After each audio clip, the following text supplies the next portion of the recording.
a choice right now, between fear and love. It's just a ride.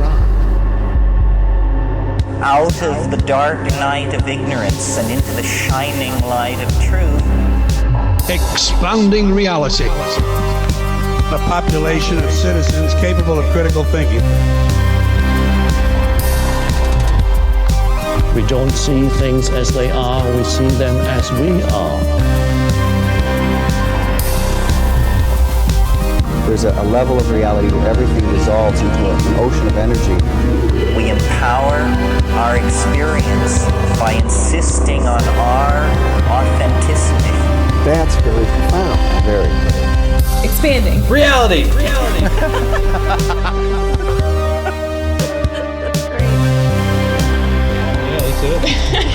Yeah, okay, well, here we are, welcoming to the show Channing Hooper and Stuart Mack, joined by my lovely wife here as well in studio, because that's how I know these fine folks. So, all the ways to find them, of course, guys, going to be located down below in the show description, as well as the way to support your favorite show and join us for the afterthought. We're going to have a little bonus content here. We're really going to go for it, and I'm excited about it. Oh, yeah. So just wanted to welcome everybody here and let everybody know, again, all the ways to find them down in the show description. Channing, Stuart, how are you guys today? Great. Good. Yeah. Cool. Great. So you have a bunch of gear behind you, as I would say, and sound panels and stuff like that. Why do you have so much music equipment behind you? What's going on there? Well, we're both musicians, and we try to be as quiet as possible, but it's not that easy because Stuart plays trumpet, which is very loud. Hey, the violin's pretty loud too. Well, there's 30 violins or so in an orchestra and 4 trumpets maybe. So, but all the panels on the wall are to just dampen the sound as much as possible. Yeah, you two are incredible musicians, and we're going to get into your story. If you don't mind, though, let's just hear just a little bit more about who you two are individually. So, Channing, if you don't mind, I was raised well. We'll allow the lady to go first. So tell us just a little bit more about you. Well, I'm from Texas. That's where I met Mary. We worked at Starbucks together. I was in high school, and Mary was very nice to me, being so young and not knowing what I was doing for anything. I think I learned how to sweep a floor properly working at Starbucks, so that's about where I was at. I started violin at the age of 4, and I didn't really start taking it seriously until high school. Unlike most professional string players that I know, they all knew before that time that that's kind of what they wanted to do. So I did a lot of catching up in high school with my studying. And then I went on to the University of North Texas for my undergrad degree in violin performance. Stuart also went to school there, but that's not how we met. And then I moved to the New York area, or Queens, in 2019. And then Just before COVID. Yeah, just before COVID. And I've been here since then, just playing violin and Yeah. Yep. That is awesome. Yeah, so we're going to get into gigging in a big city. Looks like modern gigging, because I was a touring musician for about 12 years, but it was a long time ago. It was about 18 years ago for me. So it was a while, and I've been out of the music scene for a little bit, getting back into it. Very excited about that. So I'm looking forward to some mentorship on your end as well. Stuart, a little more about you, brother. Yeah, so I'm from Illinois originally, town called Washington, Illinois. Very small town, small area. And I moved to Texas. Well, I guess before that I started playing trumpet when I was 12 or so. Realized I wanted to be a professional musician when I was 16, probably around the same age Channing was. And moved to Texas, went to school there, and that's... Then you moved to New York? Yeah, then I moved to New York, and I've been in New York since 2016, so coming up on 9 years, which is very strange, but yeah. Yeah. So I want to know what it's like from Texas to New York. How did that change go? Yeah. For both so, of you?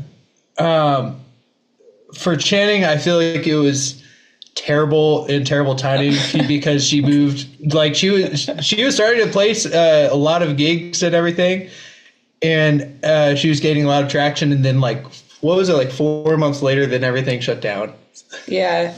Just Felt so bad. just one by one, both of us started getting texts saying our gigs were canceled before the actual shutdown happened. Yeah, it's terrible timing. Yeah. like all musicians, we were kind of wondering like how long we were going to go without literally any work. Yeah. Yeah, like this is a couple weeks, right, to flatten the curve, and then we'll be back. Yeah. Yeah, exactly. And New York rent is really expensive, so that was not fun. You guys weren't resorting to finding new rat recipes, though, right? Not quite. Not quite. Okay, good. She did have a chicken tortilla soup recipe that she was making. I could have That's really subbed rat in if I needed to. Yeah. But didn't need to, thankfully. good, Well, thank that's God. good. Yeah. That's amazing. So, okay, so you both ended up at UNT. How did you two meet?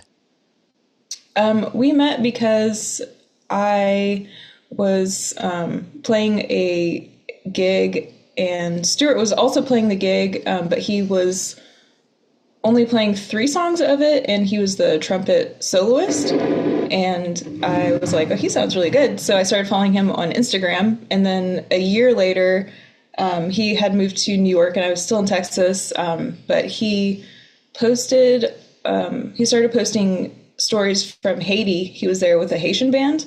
And I have a cousin who lives in Haiti, and I feel like that's a pretty random place where a lot of people don't necessarily go from the U.S. So I messaged him being like, whoa, what are you doing in Haiti? Like, my cousin lives there. And then we just started talking from there. And then I came up here, and then I moved here, and then that's it. Yeah. Aw, that's so cute. So y'all met at a gig. Yeah, after we both adorable. graduated, because the UNT Music School is so big, and he was in the jazz program and I was in the classical program, and we didn't overlap that much. Yeah. Yeah, the two sides are very separate. It's weird. Like East Coast, West Coast shit, huh? Exactly. Yeah, it's very much like that. And I met a French horn. I did my master's degree in. Here we go. Sorry, this is. There we go. That's okay. This is on the fly. Very conscientious, Stuart. Thank you. That's okay. So I did my master's degree at Manhattan School of Music, and I met this French horn player, and we were talking, and she was like, oh yeah, I went to school in Texas. And I was like, wait, where? And found out that we were at North Texas at the same time, and we'd never seen each other before. Oh my gosh. And of course, it's a French hornist. You know me in French horn. Yeah, I'm he's a obsessed sucker with for French horn. French horn. I had, like, as a child, as a wee child, way too small to appreciate that shit. I had the classical, the Jurassic Park soundtrack, but it was all classical music and everything. And I just love the French horns. I named all my hamsters as kids after composers. Like, I'm a huge nerd, all right, from the get. But it's beautiful to hear, though, the synchronicities, how everything was tied together in these intricate ways for you to ping, chanting for you to get more comfortable with the Haitian tie, with the trumpet. He obviously wooed you with his sweet brass sound. He's got sweet brass. That's right. Wow. And it's cool, too, because you guys are kind of merging the orchestra anyway, because there is beef between sections. You know, it's wild. Why can't everybody get along? Like the Bigfoot UFO people, like everybody just get along, right? Brass and strings, woodwinds, let's all just hang out. Yeah. Percussion can fuck off. Drummers, we get it. We get it. Yeah, we get it. Yeah. But other than that, right, you know? Yeah. But no, that's a beautiful story. So how did you know that you were both going to be together for a long amount of time? Because that's very different than meeting. You know, was there a moment, was there an instance, or was this just sort of a slow boil to where you're just like, okay, well, I guess we're fucking was together it like, forever now? Was it love at first sight at that gig, or was it just kind of like, oh, he's cool? No, I mean, we didn't really interact at that gig. He's like, yeah, I want to know, actually. Let's get into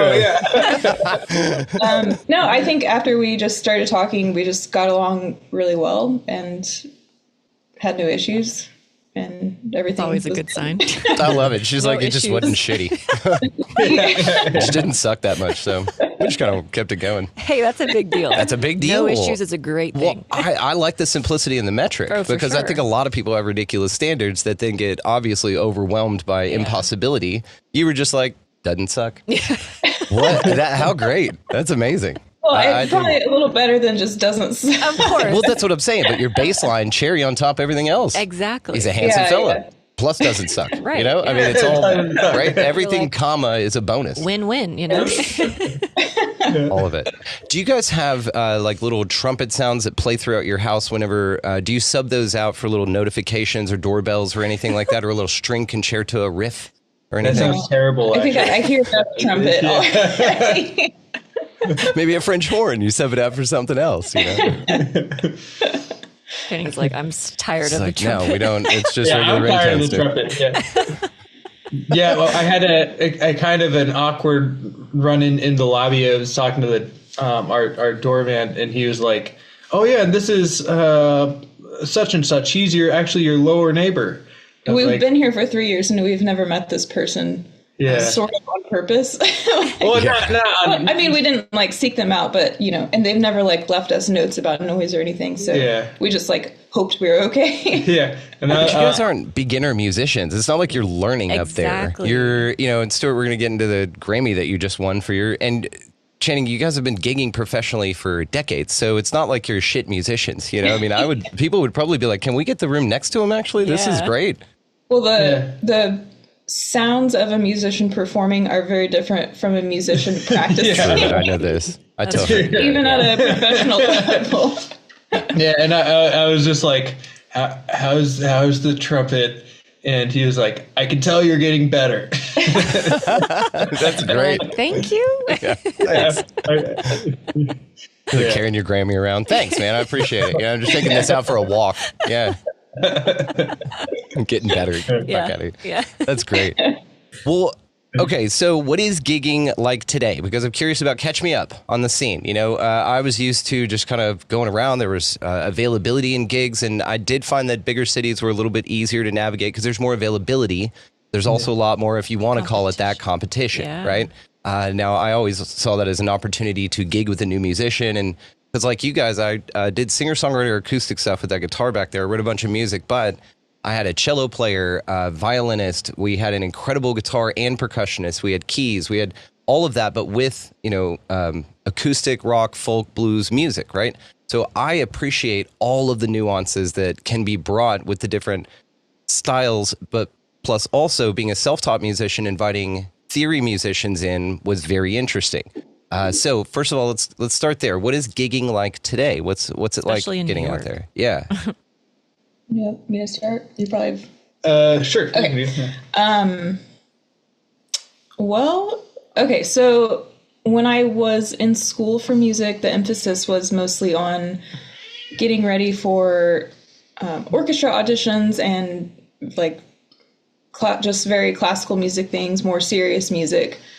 Never ever talked about pop music at all. Like it was like, why would you talk about that? That's trash, basically, you know. But after I graduated, I mean, most of the gigs for a freelance musician, which is what I am because I'm not playing in a major symphony full time or anything like that, it's mostly like weddings and private events. Sometimes you might play with some bands. So you kind of have to be able to pick up a lot of different styles and genres of music, and you have to know what they sound like. So you have to know what exists outside of the classical realm, which I wish I realized a little earlier, but I have realized it now for sure. So I try to keep up with the top 100 hits, even if I think they all suck, because that's what I'm playing a lot of the times. A lot of things like that. And now lately, electric violin is becoming really popular, like solo electric violin with backing tracks, which I've done a few times, or like playing with a DJ, which sometimes has its, like everything kind of has its own learning curve. Sometimes the DJ doesn't change. There's like a way where the DJ can like make sure that the song stays in a key, even if they're changing the tempo of it. But sometimes they don't do that, and you're playing with the DJ and you're not in a key, and you have to just like adjust on the spot and figure out where the notes are on your instrument all of a sudden. And that's just a small example of like one type of gig where you have to adjust to. But yeah, it's just kind of like you're always like on guard for like what is going to come at you. Yeah. You never know. It's all different. It's not what I was learning in school. That's for sure. That's the beauty in the multidisciplinarian, right? You got the guy who just does this as a DJ on the weekend, has no sit down and do this for this many hours regimented in a classical traditional style of study. And he just kind of throws this thing up on the weekend, doesn't maybe think about key. Did you, though, let him know about key and say, hey, you know, you can actually, whenever you're playing with an instrument that's a fixed key, you may as well go ahead and adjust that? Was that a teachable moment for you, for him? Did you let him know? It's too chaotic to kind of stop and well, not in the middle. I mean, like, you know, in the back after you guys are having a snack or something. You're like, hey, buddy, by the way, this is a fixed instrument. You know, just let you know about music. I'm getting out of there as fast as possible when the gig is over. Give me my money and I'll, never see that can again. be the next person's issue. Well, and as you were talking about this, I was thinking in King of the Hill. Remember when Con Jr., the little girl next door, she's playing violin, classically trained. Her parents are very rigid in study. And then she hears them jamming next door, the Hank and the bunch, and they're playing bluegrass. And she goes over there, and now that violin is a fiddle. And they then go to Nashville and all this, and now she's barefoot with a straw hat on and doing that, and her dad's furious. Like that I see for you. It's never too late for you to be this barefoot, straw hat, little, swap that violin for a fiddle. It's just a name change, right? Yeah. If someone wants to pay me, then I will do that. It's like a whole different thing, right? To play fiddle. Oh yeah, if you're a serious fiddle player, it's a different style of, definitely a different style of a bow hold, and yeah. Have you ever tried it? Not in a serious way. Right. I've played like fiddle music, but I'm not like a fiddle player. I know great fiddle players, and it's just way different. I mean, it's something that I would have to really study hard. Yeah. Like if I were Charlie Daniels on repeat. Yeah. Yeah. Like it's not that playing the notes of fiddle music is difficult, but it's the whole like feel and style and just the musicality of it. It would be like if I tried to switch full time over to jazz, there's just like a lot of tiny little details that you have to think about, and yeah, it's just like a different world. Yeah, it's a totally different thing. And Stuart, that was kind of where I was going to go with you, man, is because you doing different styles as well. I mean, you go from an orchestra type setup or any number of different varieties of gigs that you've got to, let's say, a jazz setup. And, jazz, I mean, I know the motto is it's not when there's no more to add, it's when there's no more to take away. So you're kind of just sitting there like, dude, I'm doing my best. If I don't play a damn note, you guys are like crushing it. You play one little squeak, you're like, I got this. That's jazz. So how do you feel about that? Because it is a different mindset that you're switching into constantly, but behind the same instrument. I mean, you've got to view it differently. How does that work for you? Yeah, it is different. I feel like a lot of it comes from the warm up and like how the mindset I'm getting into when I pick up the horn for the day, because it's just very different. Like, especially I'd say the biggest difference for me in the styles I play would be like, say I'm playing more like a jazz soloist kind of chair compared to playing like a lead trumpet thing. So lead trumpet, that's where you're playing all the high notes. You're playing with like a very laser beamy sound. That's the sound that all of the neighbors in the apartment complex hate because it's very loud and very pointed. It's really loud. Yeah.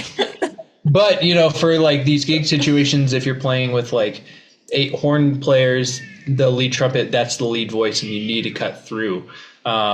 So playing like that compared to like playing with the jazz trumpet sound where it's more rounded, sound that wouldn't cut through those 8 horn players. Like it's a very different approach just on the instrument and not even thinking about like the stylistic changes that I make. But I think a lot of it is just doing each one a billion times and then just being able to switch as you go from one thing to the other. It's like just very minute changes, I guess. I don't even know if I could say anything like specific.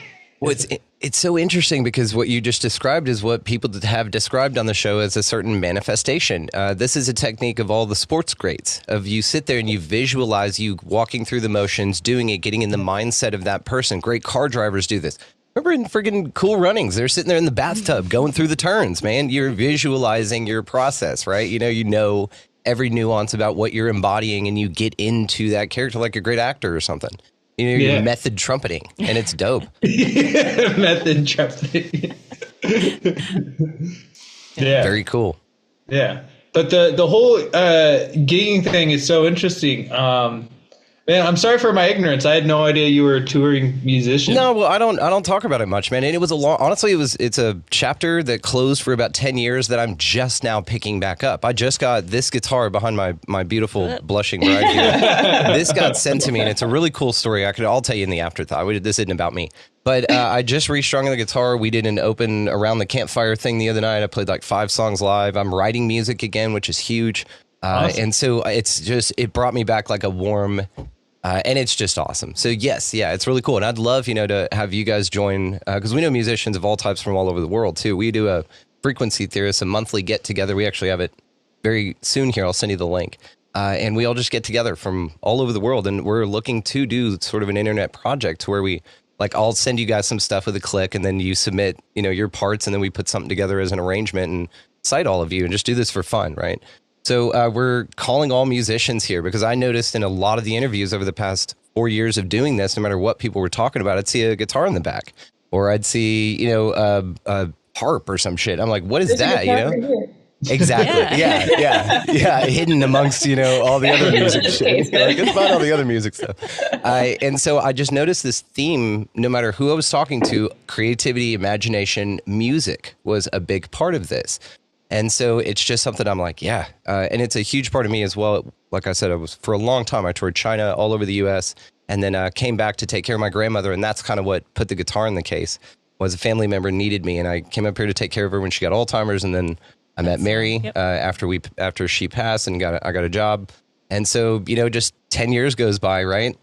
And there you go. Yeah. But the guitar's always been there, and she's perfect, and she welcomed me back. So yeah, music's back with a bullet, man, honestly.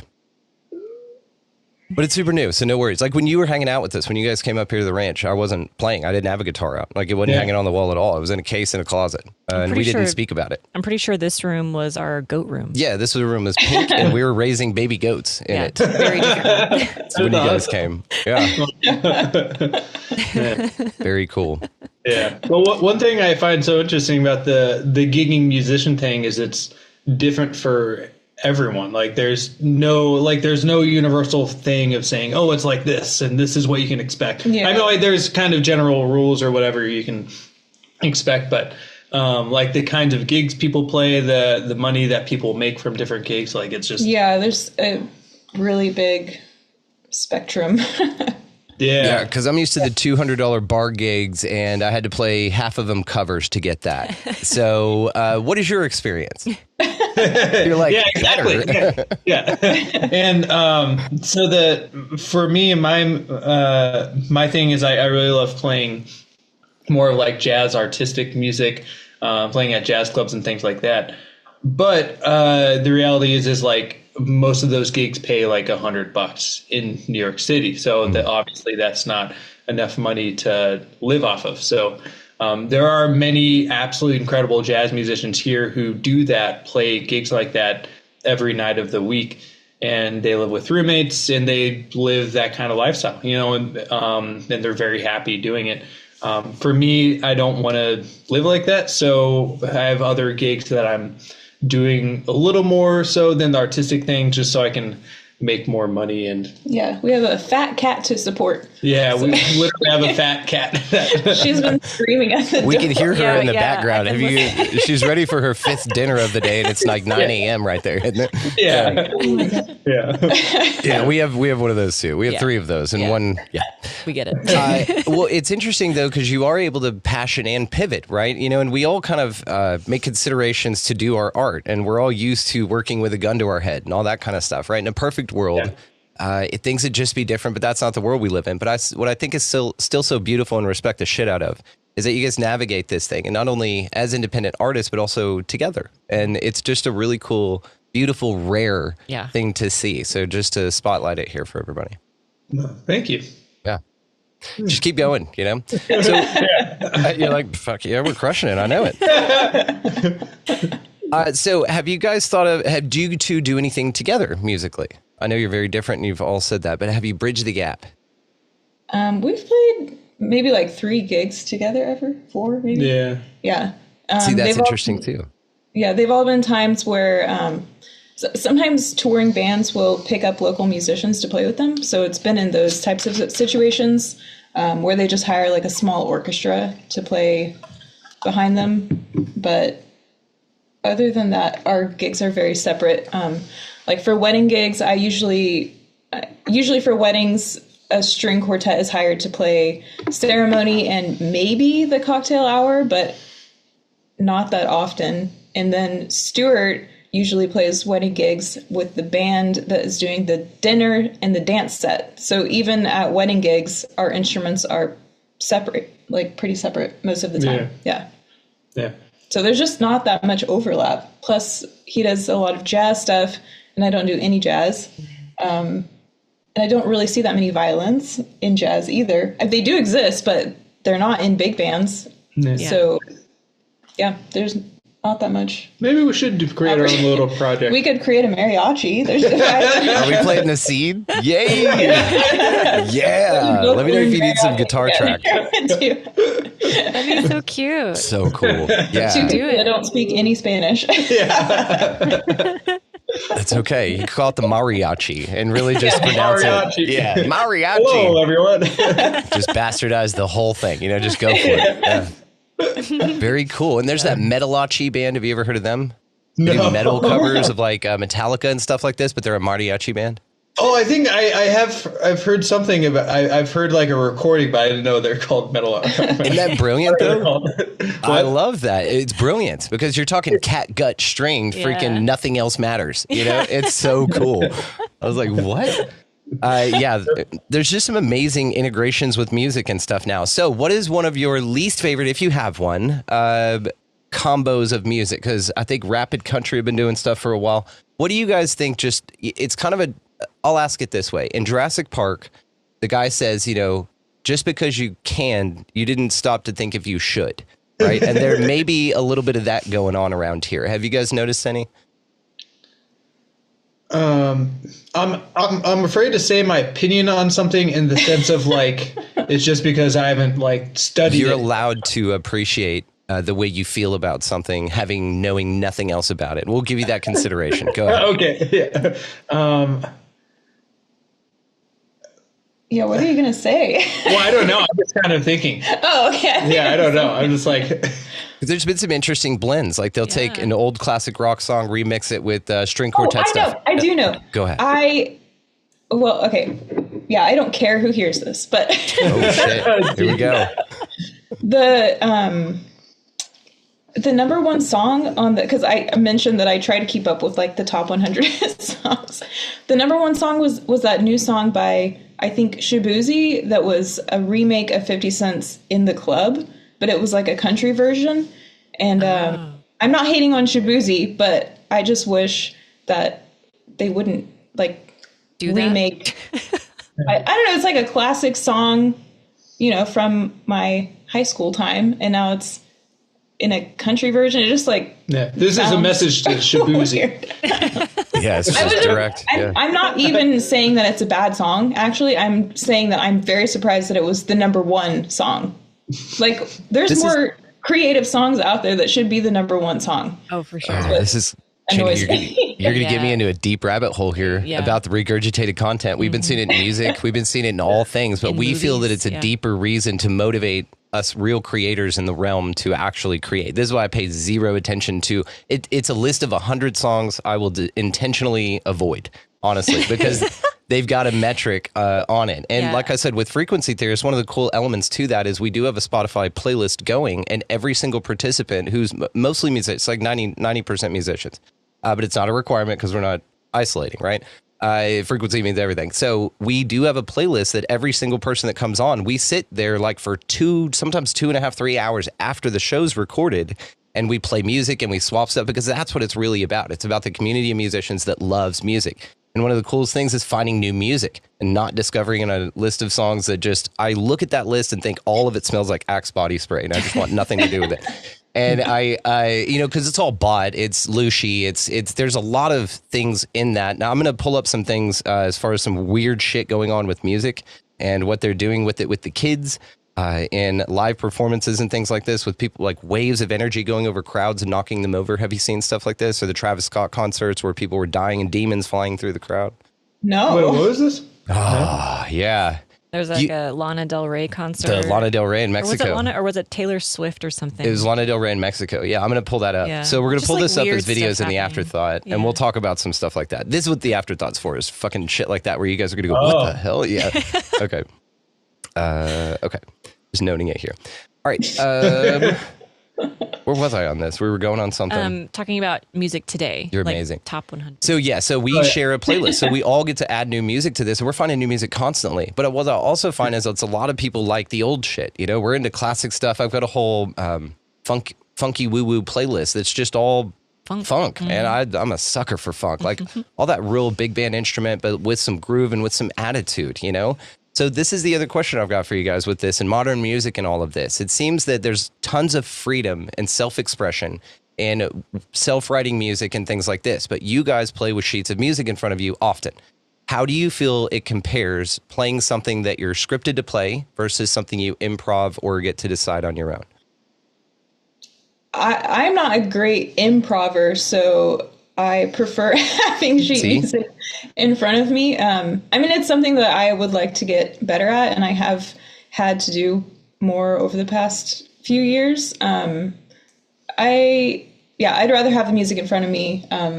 But also I'm not super uncomfortable not having music in front of me if I'm just sort of playing along. Like if I'm playing with a DJ, then it's not a problem. But if it was a situation where like what Stuart does a lot, where all of a sudden it's just you and it's like you're solo, I would probably freak out a little bit. You want that tight. You want that tight. I get it. Yeah. It's a great answer to the question. My grandmother could not play without a sheet of music, and I can't read music to save my life. I'm self-taught, but I learned on the same piano, right? And so it's same thing, but she would jazz it up, as she said. She'd be like, my mama always got mad at me because I'd be in church playing the piano and I would just jazz it up. And she got so mad at me. And she'd be like, but I don't care. I like it better that way. I'm like, oh my God, grandma, you're raunchy. Rebel. Anyway, yeah, you're rebel, grandma. But what a beautiful answer. And there's nothing like, there's 0% wrong with that because everybody needs to be able to sit there and be comfortable with what they're doing. But then within that structure, do you find that you're inspired to sort of go, you know, I would have maybe added a little here. I would have changed this note to that, or I could have kept that progression going instead of wrapping it back around? Something like that. Does that ever cross your mind?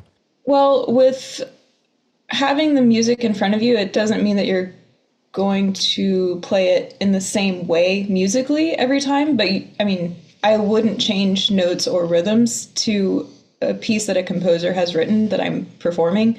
But there are I'm trying to think of how to explain this. There are just a lot of different situations. Like in an orchestra, you're following what the conductor says to do musically, but even in that circumstance, all orchestras are going to play pieces a little bit differently from each other because the conductor has a different thought in mind for how the piece should be shaped and how it should go. But that's something that you would notice more if you're just listening to that over and over than different small nuances.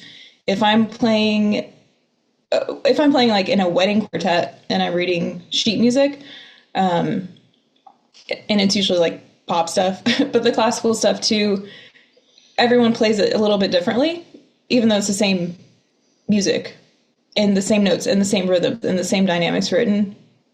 Depending on who's playing it, it's going to sound a little bit different. I don't know how else to explain. Yeah, you've got it. But yeah, there's a lot of freedom within the notes because you still have to come up with your own interpretation of how it's going to sound. Otherwise, it will just sound like robotic and emotionless if you're just playing what's on the page. So everyone has to bring their own ideas to it while sticking with what's written. Because if you veer from that and you're playing in a group, it can mess the group up because they're listening to your part also to fit their part in with your part.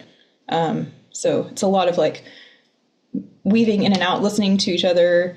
You also have to listen to the musical ideas of the other people you're playing with, especially in a quartet, because you're trying to all have a cohesive sound together. And oh my gosh, can you hear the cat? I gotta open the door. We hear Godzilla trying to get inside. I don't know. There's a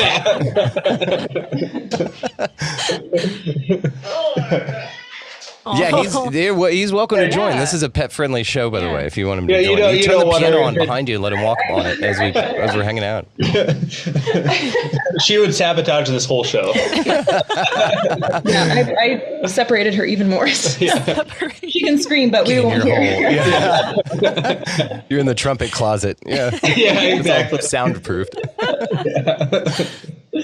Well, what a beautiful answer, because you nailed it with this, because that's another, sort of thing I was thinking about. This is a lot of music digitally created with backing tracks and all this, DJ stuff. It's all, they cut and paste. I mean, down to the hairline microsecond of when that snare should be there, when that change should be there. It does lose this nuance, this flux, but you listen to old school, John Bonham wasn't on time every time. Jimmy Page did not hit everything exactly right. You can hear some off stuff. There's feel to it. There's groove. And that's what's so important. But you explained it perfectly. How do you take the roboticness out of reading a piece of music? You nailed it. Yes. Beautiful. Yeah. Stuart, what do you think about all that? Wait, what was the topic again? Just playing from your... Playing. Yeah. So I have a question. So do you mean like, say you're learning a song, but you can't read music, so you're learning it from however you would learn the song without just like knowing the fingerings or blah, like, oh, this is a G chord, blah, blah, blah, blah, blah, blah, blah. Is that what you mean? Or do you mean literally just like there's no music, you're just making it up? Both. So how I taught myself how to play was on an electric guitar with no amp, turned with my radio, my little boombox. Remember a little boombox with a cassette player inside of it? That's where I have my Jurassic Park songs that I played. The whole thing. I still have it. I showed it to her. It's a cassette tape.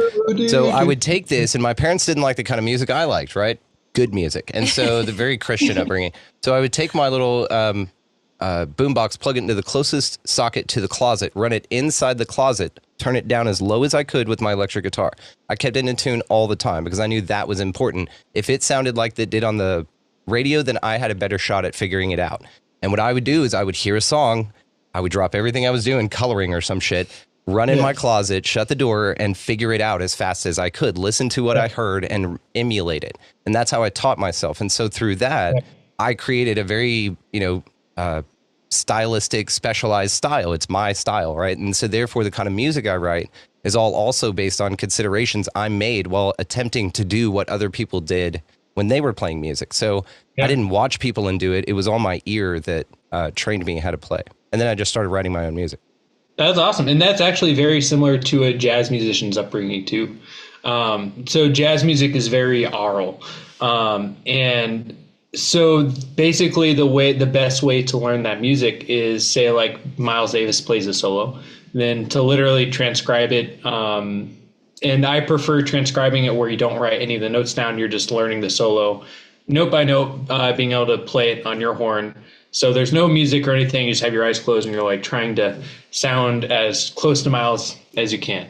And so my favorite way of playing is exactly like what we're talking about, like no music. I love playing jazz standards gigs where it's just like, okay, let's play this tune, and everyone has it memorized or everyone knows it and has played it so many times that it's just like kind of like speaking English, you're just like doing the thing.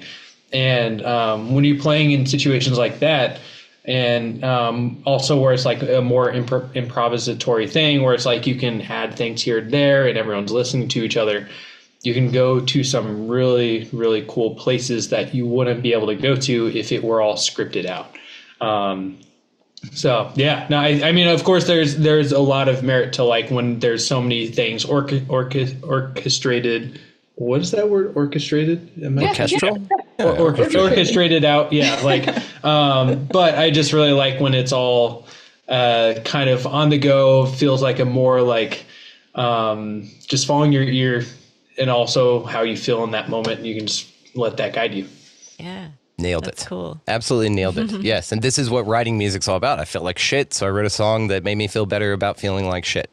And it's like, country's got this model down, right? The chick left, the truck got stolen, but it ran over your dog on the way out, kind of thing. And it's fuck my life, right? And so the feeling and the emotion is what drives music, right? I mean, that's emotive. It's beautiful. And we look at frequency all around us, guys. This whole realm is littered with frequency, and it's beautiful. I want to ask you guys what you think about, modern music versus classical. I know that you said that you do. I like that you kind of made it sound like you force yourself to listen to that, which again, it does feel like that if you do that, because it's like, oh, I don't want to because it's so. But what do you guys feel about modern stuff versus more traditional classicals type thing? And you can go as far back as Bach if you'd like. I mean, or 70s, 60s, again, that funk era, something like that. Like, what's your sort of favorite era of music? I like Baroque music.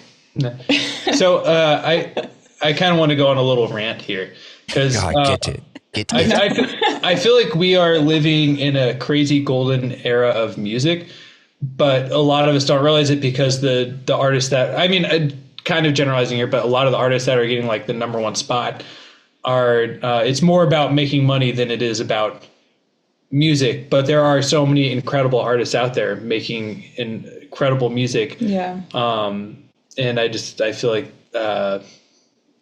I feel like in a couple of decades or whatever, we'll look back and be able to have a better realization on that. You are part of the wave that's a part of this, and you've nailed it with this, dude. We do not unempathize at all. I've never heard anything more true, brother. Yeah. There was a wonderful saying from a manager at Guitar Center. I managed a Guitar Center in Houston a long time ago, and the general manager told me one time, because I was so key on being a big musician, right? Being a famous musician and all that. And he pulled me in the office and told me this, and I'll never forget it. He said, you know all the greatest musicians you've never heard of? And he goes, you know how many of the greatest musicians you've never heard of? And I go, how many? And he goes, all of them. He goes, the ones you hear out there are shit, or they got lucky.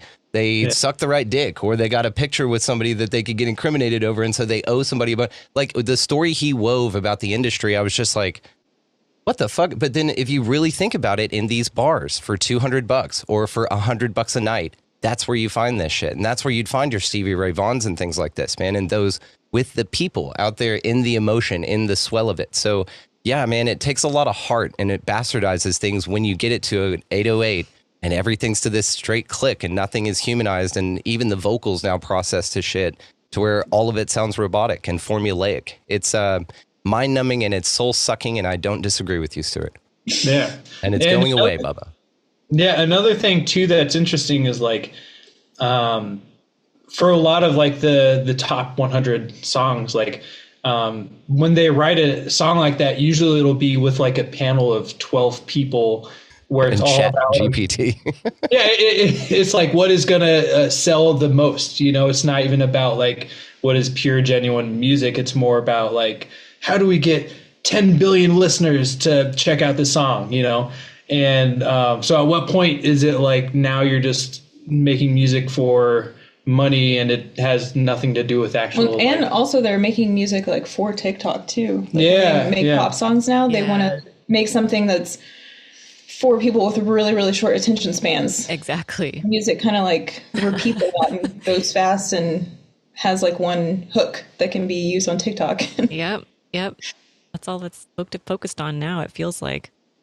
But that coning into that experience though, because it's so substanceless, like there's nothing there, there's no dissonance, there's no time to be taken on a ride, right? There's no time to enjoy something, be taken into a dissonant time or a downbeat where you're like, why did they go here? And you're like, oh, it's for this next chorus, it's even better. It's like this ride that you get to get taken on, man. It's an emotional roller coaster, right?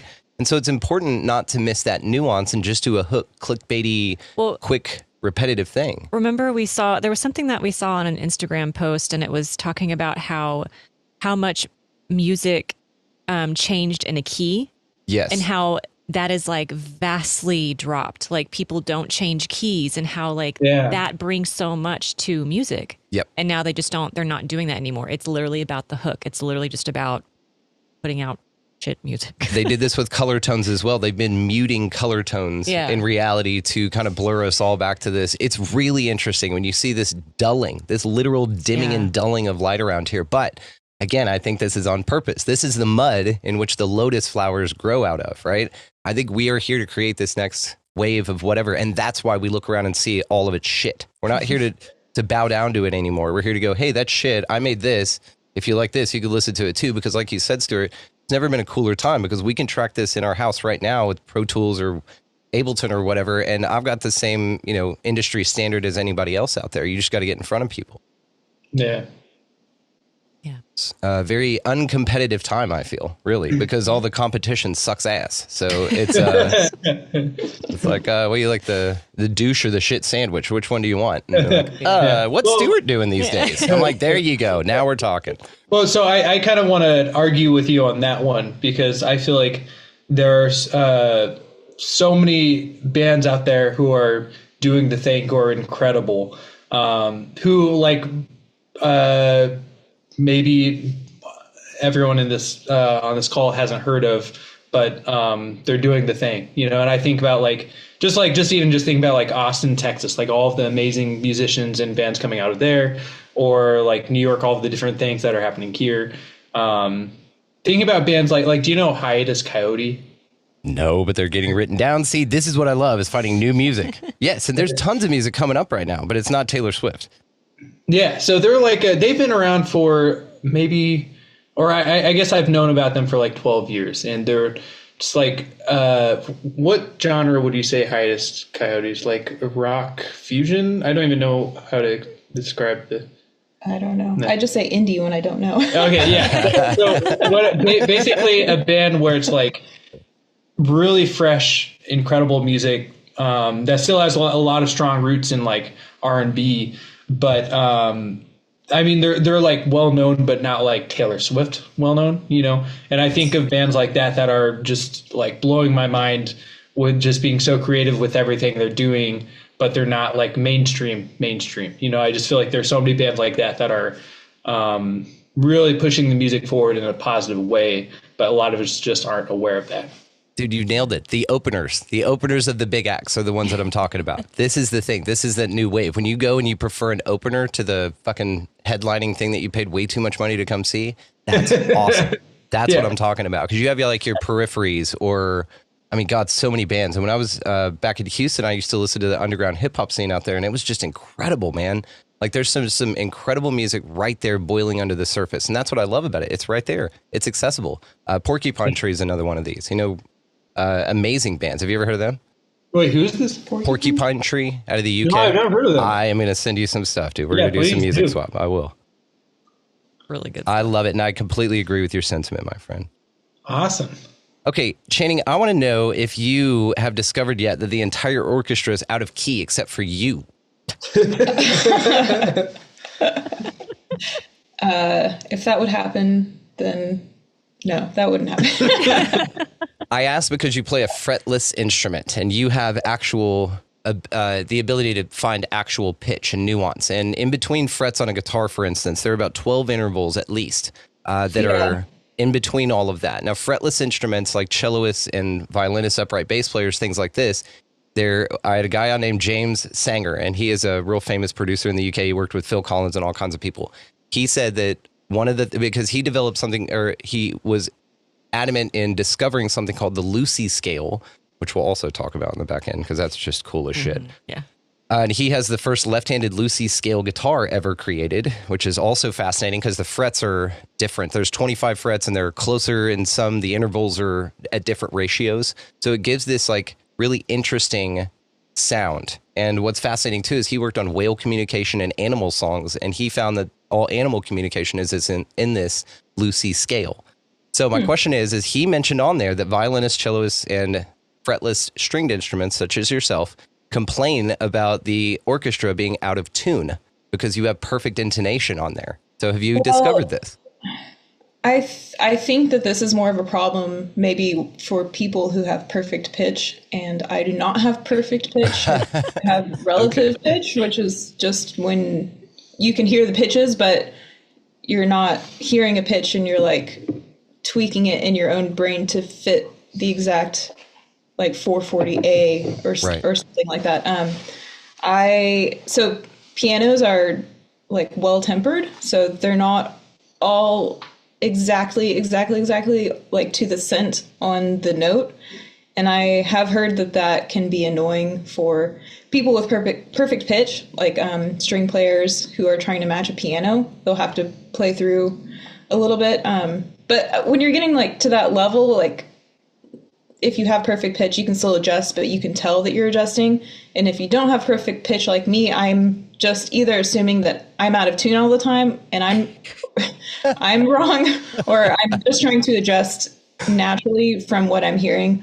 Kind of like when I have played with a DJ who was not playing in any key. Right, right, the opposite. Figuring out where the notes were again. But it also makes it easy because we don't have frets and we can adjust really fast. Like if you put your finger down, you'll hear like a microsecond before the sound goes out. If it's wrong, you just move your finger a little bit, and then over time from practicing and playing over and over again, it's just something that you automatically do and you don't think about. Playing in a larger group like an orchestra, you all tune to the same A, so you're all starting from the same bass, and then you just get used to listening to everyone around you and matching everyone, and it just becomes like a natural thing to do. If you're playing like a straight up wrong note, then that's going to be really obvious, but that's you just playing like a wrong note, you know. Gotcha.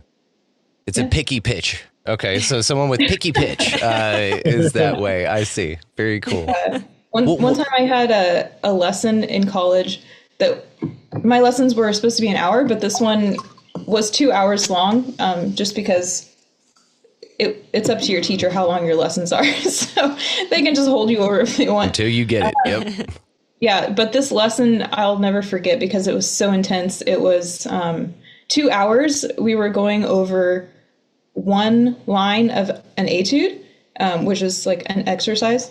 And every single note I played, my teacher would be like, that's too sharp, that's too flat. And every note took so long for me to get perfectly in tune.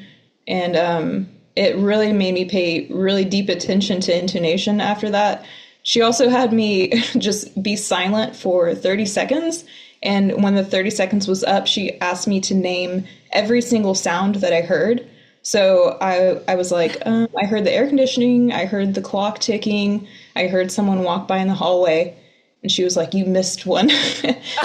Oh no. Like, I totally ripped ass over there and you didn't say it. Like, I was just being nice. You're like, you fail. It's part of the test. Did that give you an etude? Playing that etude, you know? Yeah. So she said that I missed a car driving by the window, but we were on the third floor. I couldn't hear that far out. She had really, really good ears. Apparently. It's like Daredevil. But it was really intense lesson, and yeah, I'll never forget that. Do you find yourself doing this? And you'll be like, Stuart, we just heard 7 sounds. What the fuck were they?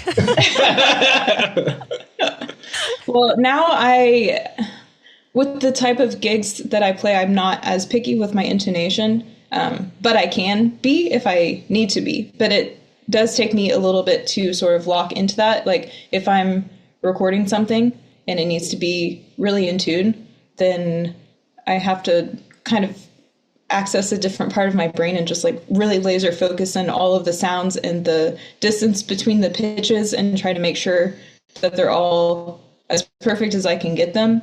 But if I'm just playing a random gig, then I'm just kind of playing in. It's in tune, but it's maybe not exactly like to the cent perfectly in tune. But no one can tell, because when you're getting to this point, it's like, I don't know. I'm not like someone who's like soloing with orchestras and things like that. So no one is really paying attention so much to my individual playing. But when you get to that level, then you do have to be more picky. So in all, it just depends on what you're playing, what your level is, that kind of thing. Yeah. Beautifully said. I also picture, as you're describing this, you know, the type of environment where some of these gigs can be found. Alcohol's probably served there. And by about the 4th set or so, those people are also requesting a mic to do karaoke. And I just picked up some honky tonk gig as a cook in a honky tonk for a few nights a week. It's totally random, dude.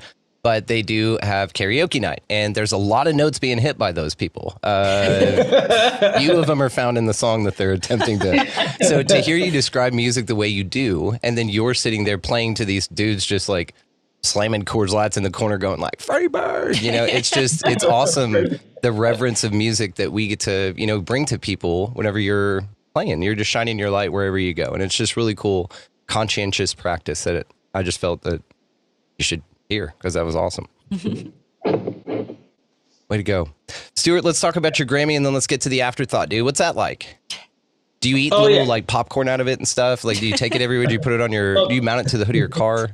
So it, just to put it all out there. So it was my friend, Dan Pugach.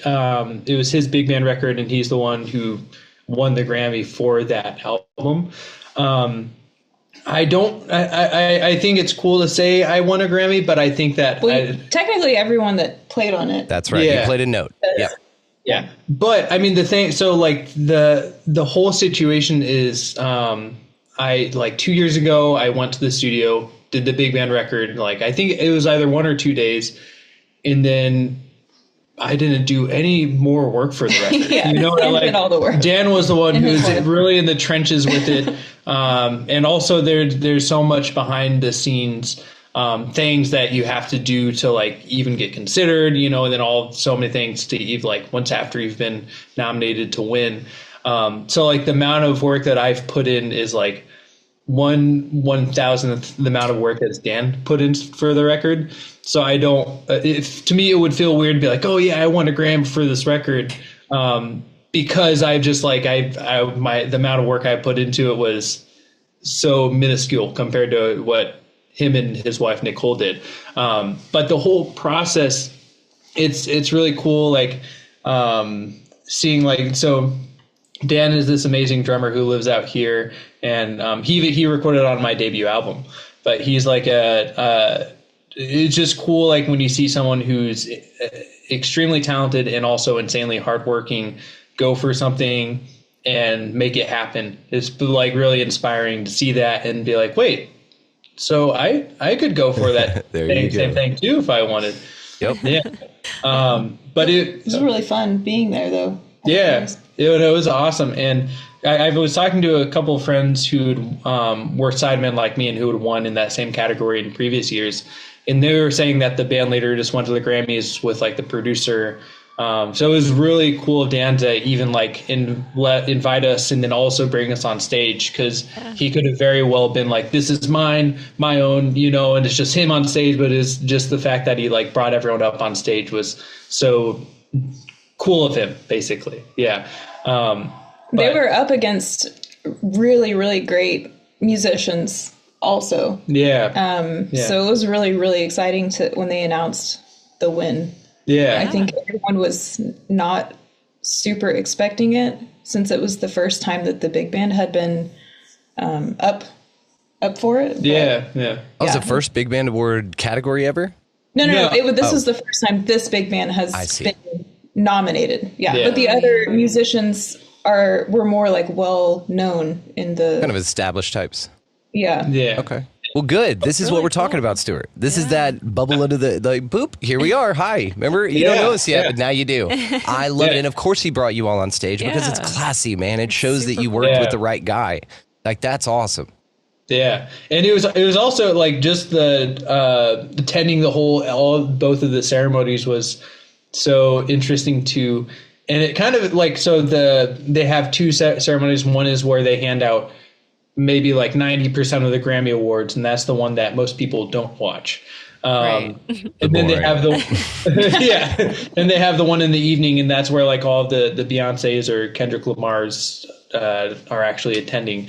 And to me, it was kind of annoying seeing that like it was like the same like 5 artists who were getting nominated for everything and winning everything. It's like, there's a lot of incredible artists out there. Like, why is it just like, I mean, nothing against like Kendrick Lamar or Beyonce, but I just feel like there's a big pool of musicians to come to pull, a big group of musicians to pull from. Yeah. Yeah. Do you know how many great musicians there that you've never heard of? Yeah, all of them. Fucking all of them. Yeah. Yeah. Fascinating. You're very humble, but you are. Congratulations. And you still played a part in it. You played on it, in it, and your energy, man. I think this has a lot to do with energy. And so there's sort of a combined element, this chemistry there that made everything perfect. And by him inviting all of you up, it just sealed the deal on really cool. The whole energetic, I guess, cauldron of everything that came together. It's beautiful. Yeah. What do you guys say that we go to our afterthought here? But we've got one more question for you before we wrap. Just want to remind everybody that all the ways to find them are located down in the show description, the Instagram, the Discord. Can we talk about your Discord before we get into that? Yeah. Do you want folks to hop on that? Is that an invite? It is. I mean, this is very much it's a jazz trumpet thing. So if that's your thing, then if you play jazz trumpet, then there's like two dudes out there that have been listening to the show forever that are like, "Oh my god, now is my time!" Yeah. Yes, yes. But it's that. It's nothing else. I don't want someone who's like a guitarist to join and be like, "What is this?" I can't relate. Yeah. So I think that we live in such a cool time with the internet and technology and like figuring out different ways of doing the thing, whether it be teaching or playing or whatever. And so this Discord, it's basically an online community that I'm creating where I'm basically sharing a lot of different educational, like jazz trumpety kind of things. Like, here's a transcription you could learn, or here's a pattern I wrote out that you can practice in all 12 keys, or here's a jazz etude, things like that. And then we're also having weekly discussions and monthly video calls covering various topics. But so far we're at 40 members. So it's and we haven't, I guess we were just about coming on the 2-month mark of being open to the public. So yeah, and it is a paid group. It's $10 a month right now, and the idea is to eventually raise it a bit. But Stuart teaches a lot, but he can't teach as much as he might want to because of time. So we were trying to think of a way where he could, still teach people who want lessons from him, but in a way that doesn't take as much time from his schedule. So that's kind of why we thought together about creating this Discord, so that he's still paid some for his work, because he does put a lot of work into this. He writes out etudes that he makes up totally himself every week, and all kinds of things. Like, he's always like writing out stuff. So it's not stuff that people can get anywhere else, because it's literally stuff that he's writing. And it's things that he is showing to his own students, his regular students. So it's a really good opportunity for people who maybe aren't in a place to pay for regular lessons, or just kind of want to add a little bit on the side. There are a lot of different reasons that people are in the group. Some people are classical trumpeters who are just kind of curious about jazz. Some are trumpeters who haven't played in a while and they're kind of picking it back up. Some are like college jazz students. So it just depends on, but it's really good. Yeah. I'm excited about it, and I'm in it, but I don't play trumpet. You're the one non-trumpet member. Yeah. And Channing's been really helpful just with like, oh, we could do this. And then also being like, have you done this yet? Like, really helped being on my butt for deadlines and stuff, which has been really, really great. So it's kind of it's more of a co-led kind of thing. Yeah. Because I think it's a really good idea, and I want it to work. Yeah. We want it to happen. Yeah. Really cool idea. It's hard thinking about ways to like reach the people who would benefit from it. Even though Stuart is pretty active on Instagram, which is something that I'm not super active on, he does a really good job with that, like posting trumpet videos really frequently. But it's still hard to figure out how to reach people because, again, like, we don't learn about this in music school, business stuff. So No, this is that. Figuring it out on our own. Yeah.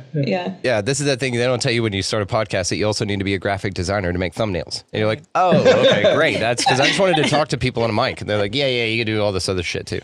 No, it's beautiful and awesome. And what a great opportunity for people even. So would you recommend that if somebody's out here listening going, this is my push. I have the Jurassic Park soundtrack. Trumpets are my thing. And I want to learn from this guy. So Stuart, would you offer lessons, or would this be where you would recommend that people start?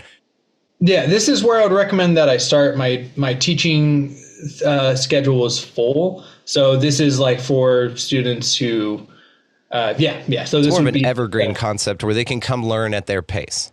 Exactly. Yeah. And that was another thing too, is I was always, not always, but there pretty frequently would be start meeting with students who had full-time jobs in music or other fields, and they would just be too busy to make lessons make sense. And Yes. so this is also geared for that kind of person where it's like, oh, I have 20 minutes a day to practice. I want to practice this etude, that kind of thing. And here it is. I can log right on. I can get in, and I've already got it. What a cool thing, man. Honestly, it's brilliant. It's the way to go. We all, kind of enjoy this in-person thing, but even like sitting down here today, getting 4 schedules together and just going, okay, guys, we're going to hang out with this. It's a lot, right? And it's a big ask, and we appreciate it also in return. Yeah. But what a cool thing, and it's going to be linked down below, guys, as well as all the ways to find them.